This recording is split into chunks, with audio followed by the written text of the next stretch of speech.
Welcome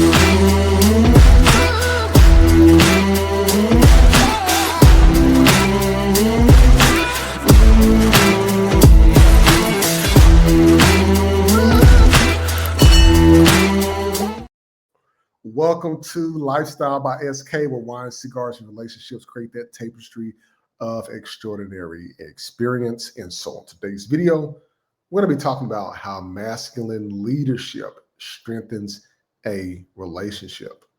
So I want us to talk about this because this doesn't get enough credit in today's society, in which how we see relationships, and especially in today's conversations about love and relationships that people are in.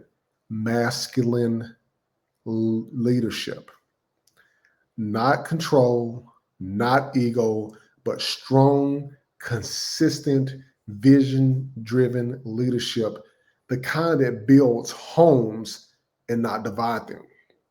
And so I want to definitely take this into consideration, because what we see missing right now is the strong, solid foundation of relationships where you have masculine men and feminine women, as I always talk about on the channel, building the nuclear family back, building a solid foundation, man, woman, child, or children, and creating that generational legacy.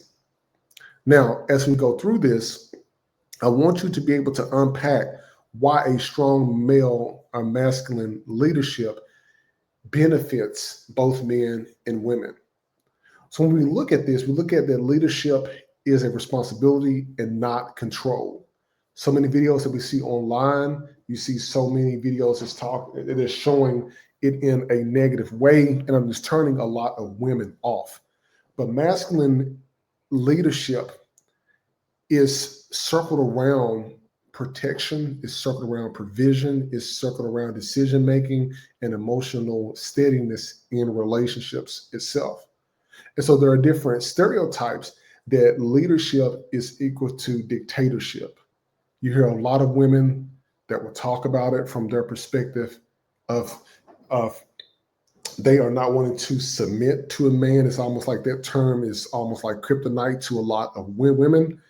And it has been turned around so much to where it's gotten women feel like they are enslaved to a man, and that's not what this is about.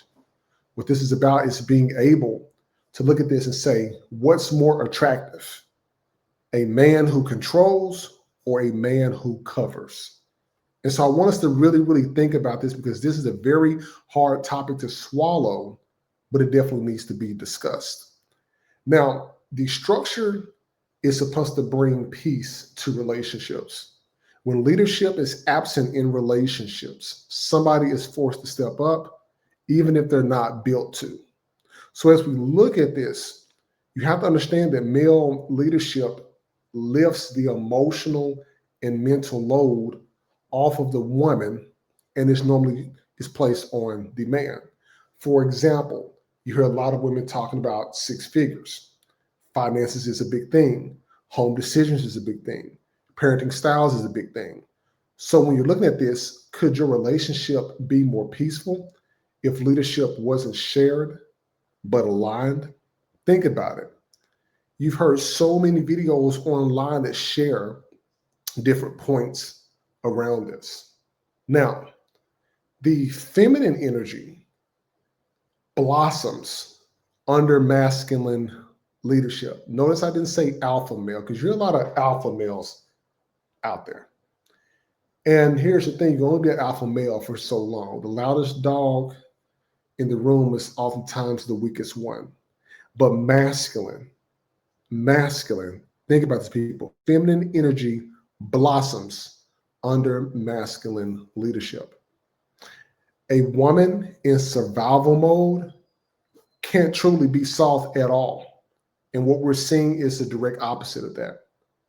There is so much hyper independence trend that's going on from the music that was produced in the late 90s. Independent women, pushing women's independence, moving women away from men.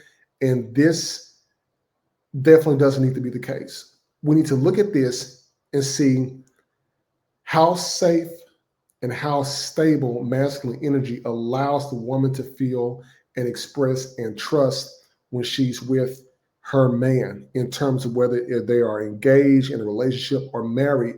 But has society pushed women into leading because men stop showing up? Absolutely. We see that so much by the amount of much more money that they have the opportunity to make makes them talk to men a different kind of way. But the opposite is that when a man makes more money, he doesn't care what type of job that the woman has. But the vision together is definitely vital, because if you don't know where you are going, how can she follow? Think about this for a second. Masculine leadership involves direction, long-term players, and legacy building as you're going through this. So, for example, a man without a vision is like a GPS without a destination. And you all have heard this so many times. But for your particular situation, what is your relationship's mission statement? Because we have to have consistency as it builds trust among this whole relationship. So her nervous system doesn't lie. She knows if you're stable or not. Now, stable sometimes gets a lot of times confused with financial resources. But the power of patterns like daily habits, financial discipline, emotional steadiness, these can be looked at, and people are going to look at on how sometimes the inconsistency erodes the feminist trust over time. But ask yourself this: are you trustworthy or just or are you trustworthy or are you just charismatic? Because we have to look at this and understand that the emotional intelligence is part of the leadership trait, and the strongest men are calm under pressure. Because think about it, ladies, men, when you are leading with peace and not aggression, but you're also controlling your emotions and protecting her peace. So can you both be firm and tender? Because that's where the power is, and we have to look at it in this particular way.